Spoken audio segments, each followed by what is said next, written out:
Nggih sesarengan campur sari Puri Budaya Indonesia. Masuk.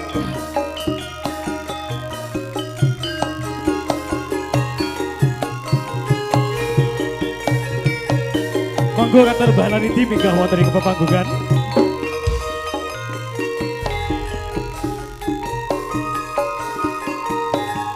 Yang liwat aku kelingan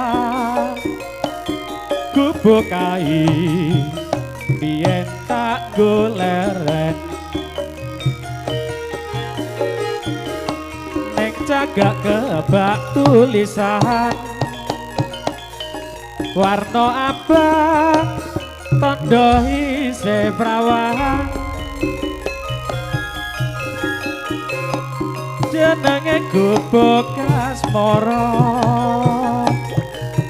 biyen kae tak go andung tresno tanpa bakal tanpa kloso bota-bote ke taman asmara Gubuk kae nyimpen wardi nganti bisa ora bakal lali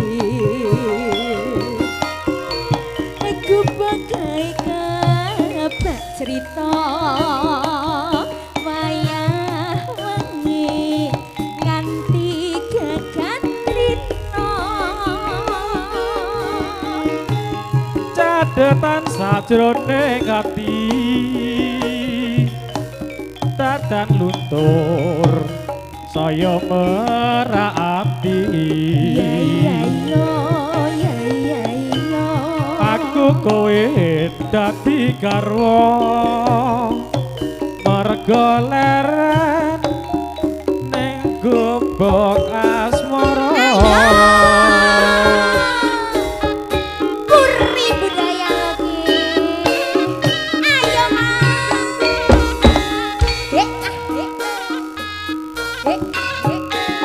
ayo mas Amin iya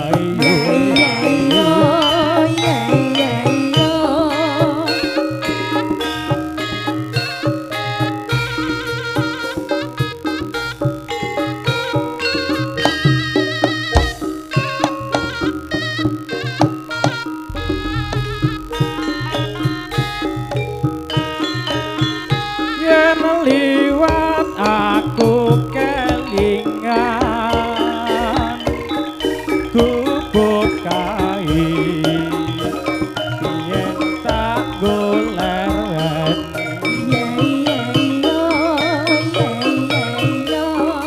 ning cagak kebak tulisan warna abang tondo isih prawan jenenge gubuk asmara biyen kae aku adem tresno tanpa bentar tanpa kosa kota putih ke taman asmara suwangga gubuk kae nyimpen wati nganti besok ora bakal lali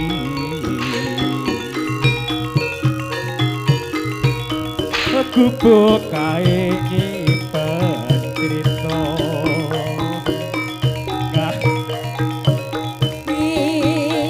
nganti gagan trita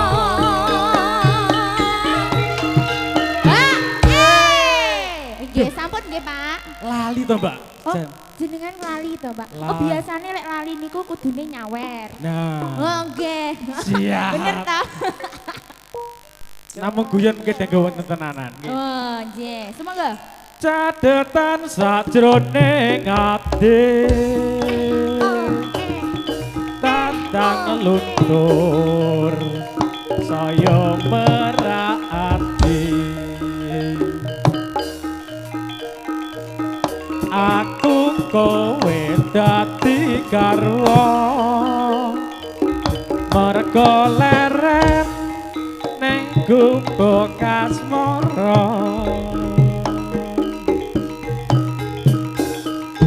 Jas gubuk asmara. Nggih, matur suwun. Nggih.